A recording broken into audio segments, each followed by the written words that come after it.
abençoar o nosso coração e nos direcionar para o ano de 2023, né? Eu queria pedir, então, que os irmãos pudessem abrir a Bíblia, se o Marcos pudesse colocar aqui para a gente. Primeira carta de Paulo aos Coríntios, capítulo de número 13. Primeira carta de Paulo aos Coríntios, capítulo de número 13. Louvado seja o Senhor. Amém. Amém. Temos aqui o texto da palavra de Deus. Diz assim: ainda que eu fale as línguas dos homens e dos anjos, se não tiver amor, serei como o sino que ressoa ou como o prato que retine. Ainda que eu tenha o dom de profecia, saiba todos os mistérios e todo conhecimento e tenha uma fé capaz de mover montanhas, se não tiver amor, nada serei. Ainda que eu dê aos pobres tudo o que eu possuo e entregue o meu próprio corpo para ser queimado, se não tiver amor, nada disso me aproveitará. O amor é paciente, é benigno, o amor não arde em ciúmes, não se ufana, não se ensoberbece, não se conduz inconvenientemente, não procura os seus interesses, não se exaspera, não se ressente do mal, não se alegra com a injustiça, mas regozija-se com a verdade. Tudo sofre, tudo crê, tudo espera, tudo suporta. O amor jamais acaba, mas havendo profecias desaparecerão, havendo línguas cessarão, havendo ciência passará, porque em parte conhecemos e em parte profetizamos. Quando, porém, vier o que é perfeito, então o que é em parte será aniquilado. Quando eu era menino, falava como menino, sentia como menino, pensava como menino. Quando cheguei a ser homem, desisti das coisas próprias de menino, porque agora vemos como espelho, obscuramente, então veremos face a face. Agora conhecemos em parte, então conheceremos como também sou conhecido. Agora, pois, permanecem a fé, a esperança e o amor, estes três, porém o maior destes é o amor. Aleluia. O maior dom que existe, a maior força que existe sobre a face da terra é o amor.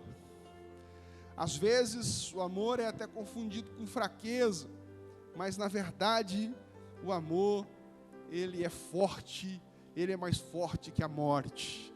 O amor, ele é um dom precioso de Deus, que jamais pode faltar em nossas vidas. A nossa vida, o nosso casamento, o nosso relacionamento com Deus, o nosso relacionamento com os nossos filhos, com a nossa família, com a nossa igreja, ela deve ser baseada, ela deve ser construída, os nossos relacionamentos devem ser construídos sobre o alicerce do amor.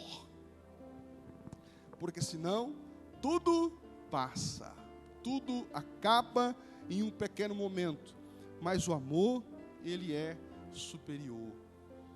O texto que nós lemos, coloca para mim o versículo de número 1, Marcos.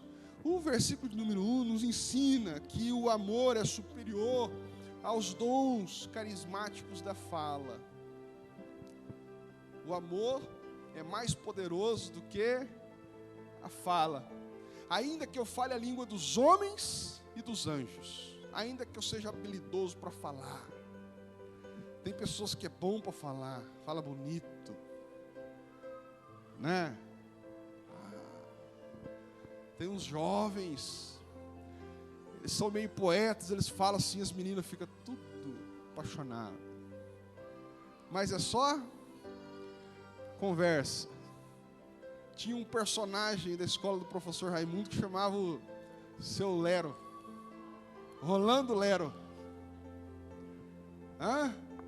Falava bonito, conversava. E há muitos relacionamentos, muito obrigado. Há muitos relacionamentos que são baseados em falas. A fala dos homens, a arte em se comunicar, a arte em falar. E de fato a fala, o dom da fala encanta e move. Mas a Bíblia diz que o amor é superior à língua dos homens. Vale mais amar no silêncio do que a multidão das palavras, muitas vezes efusivas, mas que no final resulta em pouca efetividade. Mas o texto vai além, diz que o amor, ele é superior à língua dos anjos. É interessante, irmãos, olha aqui para mim, o texto de 1 Coríntios, a impressão que se dá ao ler, os irmãos depois podem ler, foi que o apóstolo Paulo escreveu toda a carta de 1 Coríntios, sem o capítulo 13. Você vê o final do capítulo 12, e o começo do capítulo 14, é a continuação. Deixa eu refazer a fala. O começo do capítulo 14 é a continuação do final do capítulo 12. De maneira que se tirar o capítulo 13 dali, é que fica certo o texto. O capítulo de número 13 foi colocado no meio do livro de Coríntios. A impressão que se dá, irmã Odete, que também é uma das nossas teólogas aqui, a impressão que se dá é que o 1 Coríntios capítulo 13 foi colocado depois que a carta já estava pronta. Se fosse nos dias de hoje no computador, foi como que se o apóstolo Paulo fosse numa outra janela, copiasse e colasse bem ali no meio, copia e cola, e no meio do texto ele colocou esse capítulo de número 13. Nesse trecho, no final do capítulo de número 12, amém, irmãos? Vocês estão olhando aqui, estão me entendendo? Não, amém? Olha aqui. Estou falando assim, porque às vezes o irmão fica pensando assim, no capítulo 12, capítulo 13, esses irmãos se perdem. Mas olha aqui para mim, o importante é que os irmãos saibam, é que o apóstolo Paulo, a impressão que se dá, é que quando ele está lendo a carta que ele ia enviar para a igreja de Corinto, ele olha ali, quando ele começa a falar sobre os dons espirituais, sobre os dons carismáticos, né? Dons de cura, dons de profecia, dons de línguas, ele começa a falar sobre esses dons. A impressão que ele dá é que, quando ele lê aquilo, ele fala assim: gente, pode ser que a igreja de Coríntios entenda errado esse texto aqui, e eles fiquem tão cheios de espiritualidade que se esqueçam do que é mais importante da igreja, que é o amor. E nós não podemos nos perder, porque os dons espirituais e carismáticos, eles nos servem hoje ainda, mas eles não são superior ao amor. Pastor, eu nunca falei em língua estranha na minha vida. Irmãos, se você estiver praticando o amor de Deus, então o amor é superior à língua dos anjos. Há validade na língua dos anjos, há validade no dom de língua, sim, óbvio. Mas o amor é superior. Quantas pessoas que falam em línguas estranhas, irmã Dora, mas não praticam o amor, e falam em língua, do sapatinho de fogo, né?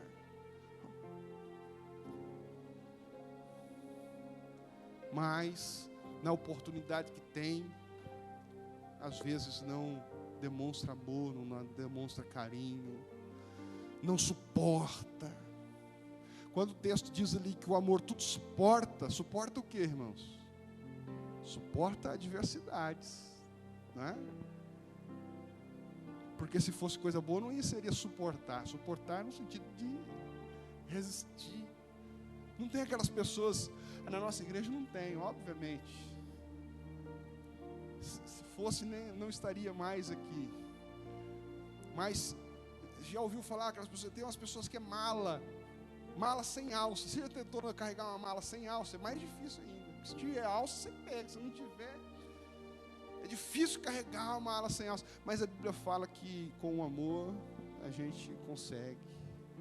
Vai sem alça, né? Pegam num canto, pegam no outro. E às vezes tem pessoas cheias de dons. Olha, eu tenho dom e tal, mas não consegue suportar uma pessoa que é um pouquinho mais difícil na sua casa, na sua família, na família dos irmãos aqui da nossa igreja também não tem, lógico que não. Obviamente que não, mas por aí eu já ouvi falar que tem pessoas que têm na família pessoas que são tão difíceis. Tem os mala da família. Na nossa igreja não tem. As famílias da nossa igreja não tem isso. Mas por aí diz que tem. Difícil, pessoa difícil de carregar. Pessoa difícil de lidar. E aí às vezes nós que somos cristãos, vemos até anjo. Nossa, eu vi um anjo, mas não consegue suportar alguém que é do seu sangue. Não consegue perdoar. Não consegue amar. E a Bíblia nos ensina, irmãos, que o amor é poderoso para nos fazer ter sucesso, ter grandes conquistas, ser pessoas abençoadíssimas na vida, mesmo com pessoas malas dentro da própria família. Eu me lembro de José, do Egito. José do Egito, a Bíblia diz que era um moço sonhador. Aos 17 anos de idade, ele teve sonhos extraordinários que Deus mesmo plantou no coração dele. E a Bíblia diz que no decorrer da vida dele, os irmãos ficaram com inveja. Mas aí a Bíblia diz que os irmãos pegaram ele, venderam ele como escravo, jogaram ele primeiro dentro de um poço, pegaram a roupa dele, mataram um animalzinho, sujaram a roupa dele do sangue, voltaram para a casa do pai e falaram assim, ó, mostraram para o pai a roupa de José mexida de sangue, mas falaram que era o sangue de José e que um urso havia matado ele, deram ele como morto. Venderam ele, se arrancaram a roupa dele e mandaram vender ele pelado. Olha que humilhação. Para o Egito. Que humilhação, Rogério. Os irmãos dele fizeram isso com ele. E a Bíblia diz que, na verdade, aquilo que era para ser maldição foi a grande bênção de José. Ele estava sendo levado, as pessoas, e ele mesmo estava vendo que estava sendo levados como escravo para o Egito, mas Deus lá do céu estava vendo aí o futuro governador do Egito. José, ele soube lidar com isso. Ele foi levado para a prisão. Os irmãos lembram da história dele? Deus usou ele para interpretar alguns sonhos. E depois, quando o grande faraó, o grande rei da época do Egito, teve um sonho que o perturbou, alguém disse, ó, tem um rapaz lá na cadeia que interpreta sonho. Buscaram José lá da cadeia, irmão. Deixa eu dizer uma coisa aqui para os irmãos. Irmãos, não adianta. Quando Deus tem um projeto na sua vida, quando Deus tem um propósito na sua vida, é Ele que manda buscar, é Ele que honra. A porta que Deus abre, ninguém fecha. Ninguém é capaz de tirar das tuas mãos aquilo que Deus preparou.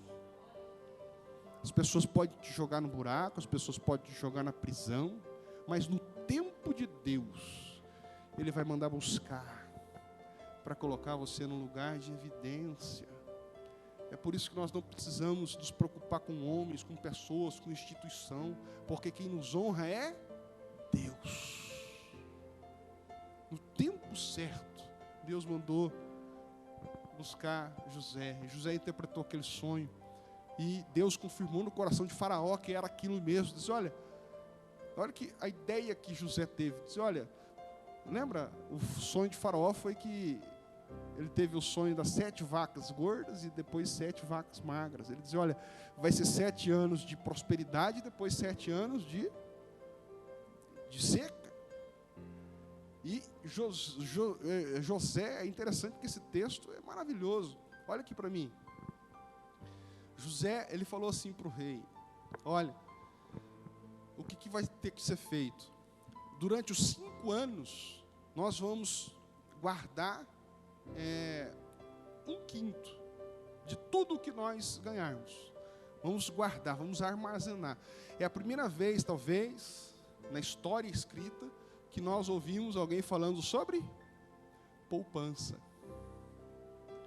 Vamos poupar durante 7 anos 1/5, ou seja, 20%. Até hoje, os maiores economistas dizem o quê? Olha, você precisa poupar de 20% a 30%. José já sabia disso. Faça isso durante 7 anos. Durante 7 anos eles pouparam. Uma grande quantidade de colheitas eles pouparam. Depois, quando vieram os 7 anos de seca, aí entra a regra da economia. Quando ficou seca, todo mundo não tinha plantação, não tinha comida. A comida que eles haviam armazenado, o preço, a demanda e a procura, né? A procura era grande para o alimento, não tinha quem oferecia, só tinha o Egito, então eles cobravam o preço que quisesse. Para não morrer de fome, as pessoas davam suas próprias terras, davam suas próprias, e o reino do Egito se tornou o maior de todos, ficou riquíssimo. E quem teve essa ciência foi José, que no começo havia sido rejeitado, humilhado, mas Deus o pensou para uma grande atitude. Eu estou falando de José, irmãos. Amém, irmãos? Porque José, Deus conheceu o coração dele. E é por isso que Deus deu a ele essa nobre e extraordinária missão. Porque lá no capítulo 45 de Gênesis, não precisa abrir não. O primeiro versículo e o segundo versículo narra quando os irmãos de José vieram da terra distante comprar alimento com ele. Os mesmos que haviam vendido ele lá, dado ele como morto para o pai, os mesmos precisaram vir comprar alimento deles, mas não o reconheceram. Achavam que ele tinha morrido, era um escravo, e agora ele era o governador do Egito. E a Bíblia diz que José manda prender os irmãos, mas não mandou prender só para ele poder conversar com os irmãos. E diz que ele vai lá, se apresenta para os irmãos dele, e a Bíblia diz no verso número 2, que Josué chorou. Que lágrimas são essas, né? Lágrimas do amor não correspondido, de um amor que foi ferido, que foi traído, mas de um amor que não morreu, permaneceu.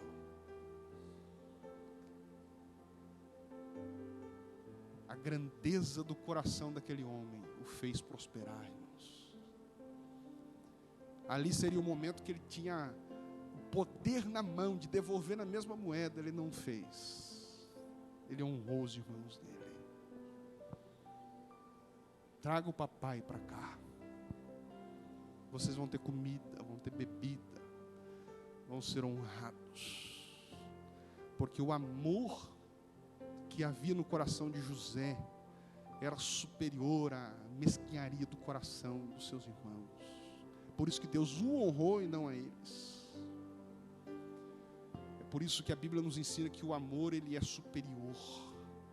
O amor, ele nos engrandece. E em um primeiro momento parece fraqueza, não é? Alguém poderia interpretar: louco, se é eu. Se é eu, já chamava, e aí, ó? Você não era o grandão lá que me jogou dentro do poço, e agora? Não é? E às vezes, irmãos, é por isso que Deus não honra muitas pessoas. Porque Ele sabe que se Deus te der um pouquinho mais, você vai pisar em alguém. Deus sabe que se Ele te der um pouquinho mais, você não vai demonstrar amor e carinho para aqueles que precisam. Que o Senhor traga essa nobreza de Deus ao nosso coração. É por isso que o apóstolo coloca aqui no meio daquele monte de tom, de falar em língua, de profetizar, de revelar. Ele coloca que é superior. Ainda que eu fale língua dos homens, dos anjos, se eu não tivesse amor, eu nada serei. Serei como um som do bronze, igual esses pratos aí, ó, de bronze. O som acaba. Não faz nada. Não seria nada se fôssemos movidos só pelos dons. Os dons é bom, abençoa, mas nós podemos colocar aqui uma música bonita e tal, e todo mundo aqui, aleluia, e chorar. Amanhã estará lá a luta na casa, problema de relacionamento com os filhos, com o marido, se não houver amor. Juntamente com todos os outros dons, o texto nos ensina que o amor é superior aos dons da fala.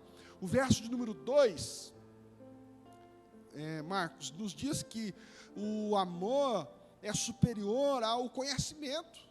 Ainda que eu tenha o dom de profetizar e conheça todos os mistérios de toda a ciência, que eu tenho o dom do conhecimento, eu tenho a capacidade de interpretar as coisas, os mistérios da natureza, os mistérios da vida, os mistérios das leis, da sociedade, ainda que eu tenha todo o conhecimento, mas se não for amor, eu nada, se eu não tiver amor, eu nada serei. Quantas pessoas hoje, irmãos, com anéis, com formaturas, com diplomas, com um vocabulário riquíssimo, mas são pessoas medíocres, pessoas tristes, pessoas difíceis de conviver, porque são pessoas que não deixam com que o Senhor trabalhe dentro dos seus corações a capacidade de amar com o amor que vem do trono de Deus. Vale mais o amor do que o muito conhecimento. O amor, verso de número 3, coloca o verso de número 3. Ainda que eu distribua todos os meus bens entre os pobres, primeiro que o amor, ele é superior apenas ao desejo de dar e de ajudar. Você sabe que na nossa lei, se eu quiser doar alguma coisa para alguém, esse alguém precisa aceitar a minha doação. Por quê? Para evitar, ou por exemplo, um perdão de dívida. Alguém me deve R$1.000. E aí eu falo, vou perdoar. Essa pessoa pode não aceitar. Diz, não, eu não quero esse perdão não. Divide para mim que eu vou pagar, mas perdão eu não quero. Porque o perdão precisa ter o aceite também. Porque às vezes as pessoas dão para depois cobrar. Dá, fica tudo alegrinho no começo, a mais para frente, num churrasco de família, conversa vai, conversa vem. Lógico, né? Aquela vez lá que você me devia, eu também te perdoei, né? Pronto. É por isso que tem gente que fala assim, não quero que você perdoe não, divide para mim, eu pago, porque é melhor eu pagar do que depois ficar com esse negócio. Então, às vezes, amar é mais do que simplesmente dar. Tem pessoas que dão, às vezes, por interesse político, interesse social, para as pessoas acharem que ela é legal, que ela é boa, enfim, tem várias formas de dar, mas amar é mais do que isso. Amar é amar com o coração.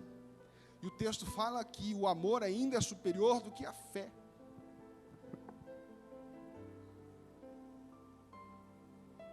Verso de número 4, por favor. O amor é o verso de número 3 mesmo. Deixa o verso de número 3.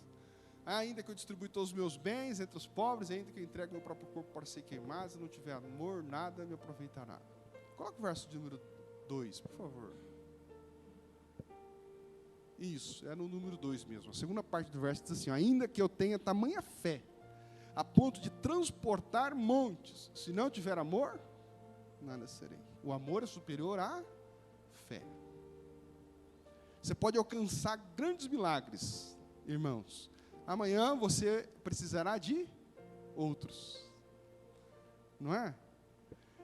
A Bíblia fala que Jesus ressuscitou alguns mortos. Amém? Eles morreram de novo.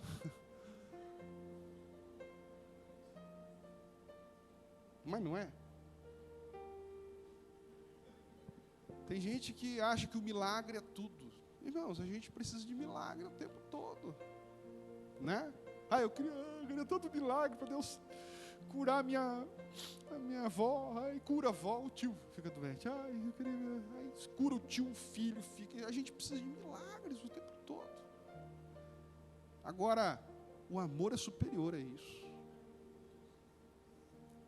Quando Deus nos enche de amor, nós temos a capacidade de passar pelas grandes tribulações da vida com o nosso coração cheio de alegria. O verso de número 4, pode colocar. Agora, o Marcos, verso de número 4. Vamos seguir aqui. Esse texto é maravilhoso. O amor é paciente, é benigno. Benigno é do bem. O amor, ele quer o bem. O amor não arde em ciúmes, não se ufana, não se ensoberbece. Verso de número 5. Não se conduz de maneira inconveniente, não procura os seus interesses próprios, não se exaspera, não se ressente do mal. Não é? José não se ressentiu do mal que ele havia recebido dos seus irmãos. Ele teve a nobreza de perdoá-los. E, na verdade, foi esse coração nobre de José que fez ele ser o que ele foi. Que o Senhor, na sua infinita graça e misericórdia, por meio do Espírito dele, nos dê esse coração de José.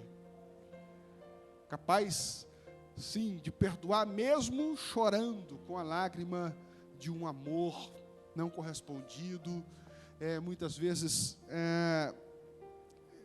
sendo injustiçados, quando damos amor e recebemos muitas vezes incompreensão, mas esse coração cheio do Espírito Santo, capaz de perdoar, é que vai fazer você receber e acessar as grandes bênçãos que Deus tem para dividir com cada um de nós.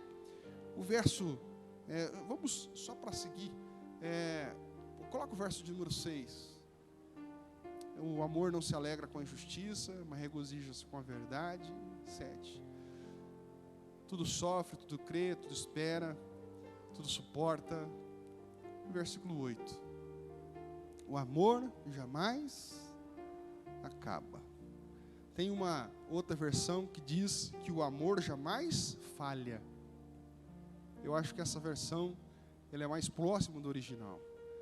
O sentido dessa, que o amor nunca, o amor nunca falha, é isso mesmo. O amor nunca falha. O amor ele é invencível. É isso que significa. Se eu fosse colocar um título, irmã Dora, para minha mensagem hoje seria: o amor é invencível. Nada é superior do que o amor.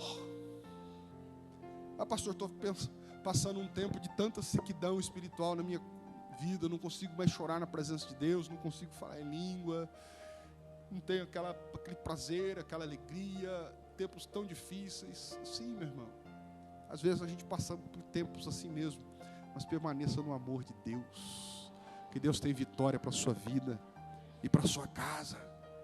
O salmista, lá no Salmo 23, verso 5, demonstra a mesma grandeza de coração, quando ele fala: prepara perante mim uma mesa na presença dos meus inimigos, adversários. Se você desejar a morte dos seus inimigos, o apóstolo Pedro fala que você é como os ímpios. Ou se você amar apenas aqueles que te amam, assim também os ímpios os fazem, diz o apóstolo. Mas nós somos conhecidos como os filhos de Deus quando somos capazes de amar os nossos adversários, aqueles que nos querem mal. É claro que não estou dizendo que nós devemos ser ingênuos, devemos nos proteger, mas nós devemos ter a capacidade de amar. O salmista fala: prepara uma mesa, a mesa da concórdia, a mesa do diálogo, a mesa da bênção, sem trocar tapas, sem trocar impropérios, xingamentos. Sentar, ter a capacidade de sentar na mesma mesa dos nossos adversários e com sinceridade, diz o texto. O amor, ele é justo. E conversar a respeito das diferenças e em Deus ter a capacidade de perdoar, acertar e seguir adiante. Essa nobreza do coração de um filho de Deus é que nos faz, ou que nos fará, alcançar grandes coisas em Deus. O verso diz: prepara uma mesa perante mim, aqui eu termino, na presença dos meus adversários, unge, lá no Salmo 23, irmãos, unge a minha cabeça com óleo e o meu cálice. Tem muitas pessoas que querem ter o cálice transbordando. Cálice transbordando significa bênção, né? Cálice é um copo, um vinho dentro. Vinho na Bíblia é símbolo de alegria. Cálice transbordando significa muita alegria, bem-aventurança, sucesso, prosperidade. Tem muitas pessoas querendo ter prosperidade na vida, mas não querem se assentar na mesa diante dos seus adversários. O texto diz: prepara uma mesa perante mim na presença dos meus adversários, unge a minha cabeça com óleo, a bênção do Senhor, e o meu cálice transborda.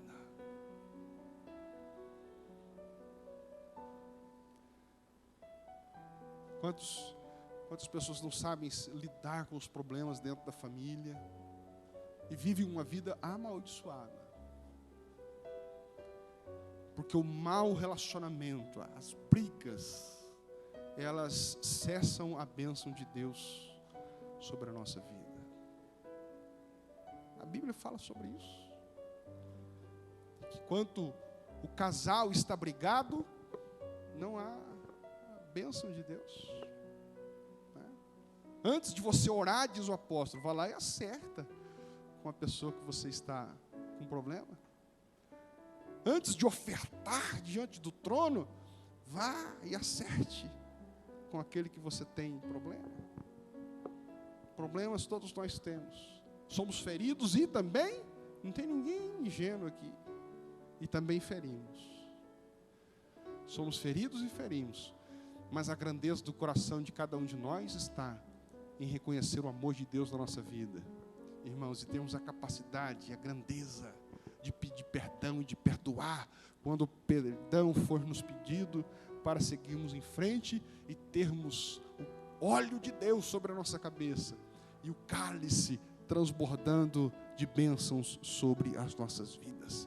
Cálice transbordando é abundantes bênçãos do Senhor sobre a nossa vida, sobre a vida dos nossos filhos. Mágoas, palavras, atitudes. E às vezes quando a gente fala isso com alguém que está ferido,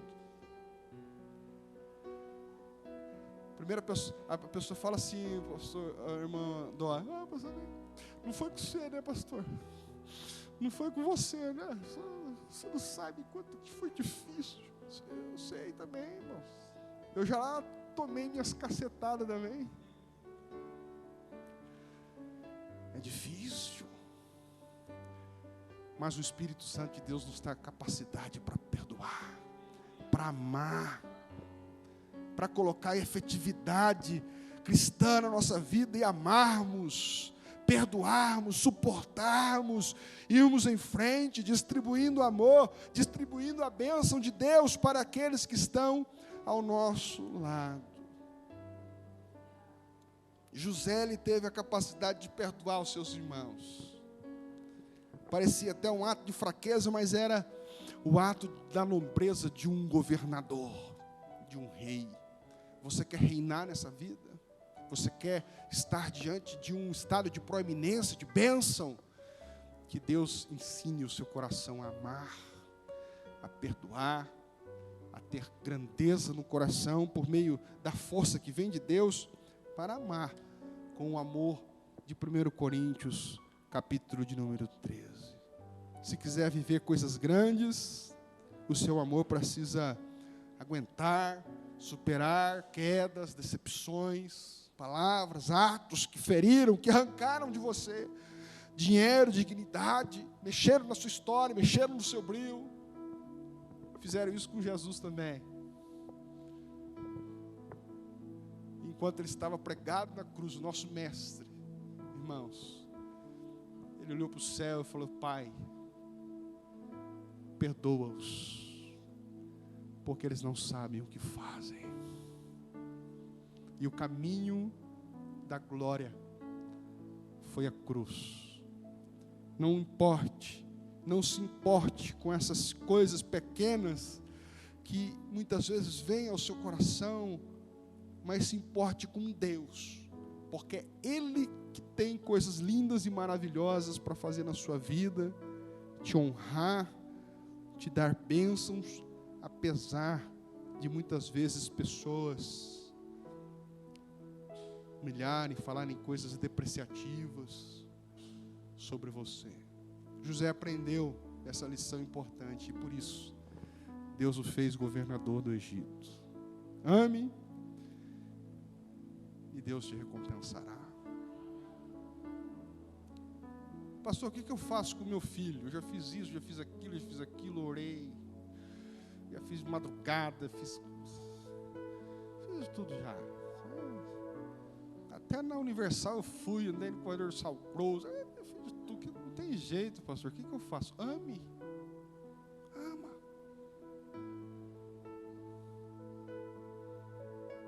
Mas eu já amei, pastor, ama mais. Continua amando. Porque o amor encobre multidão de pecados. Ah, pastor, eu não sei como lidar com esse problema na minha família, não sei como lidar com esse problema no meu casamento, não sei como lidar com esse problema.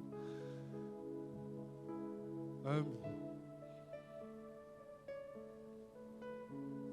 Muitos filhos, meu pai não me entende, meu pai e minha mãe não me entendem. O que eu vou fazer com meu papai, com a minha mamãe? Eles...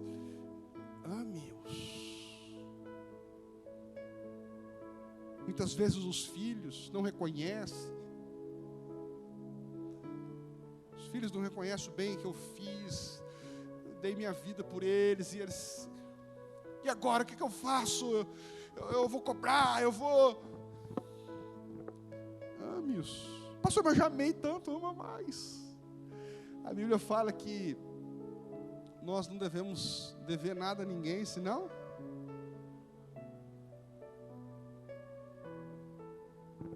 o amor. Não imagine que tenha créditos de amor. Imagine que você deva amor. Esse é o sentimento que deve haver no coração de um cristão. Irmãos, e quando a gente muda essa chave, as portas do céu se abrem. O rancor vai embora. O sentimento de tristeza, de angústia, de depreciação vai embora. O céu desce na nossa casa.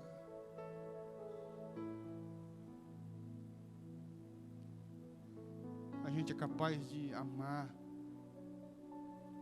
Não significa que a gente vai ficar insensível. José chorou.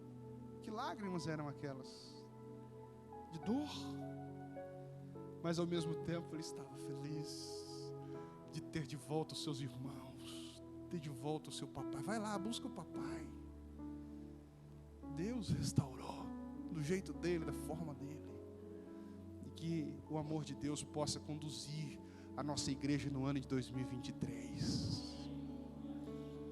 Por mais que nós vamos orar, nós vamos buscar, nós vamos ler a Bíblia, mas pode ser que no decorrer do ano haja problemas lá dentro da sua casa, haja problemas de relacionamentos, haja dificuldades, mas se nós estivermos no amor de Deus, irmãos, nós atravessaremos esse ano debaixo da bênção do Senhor.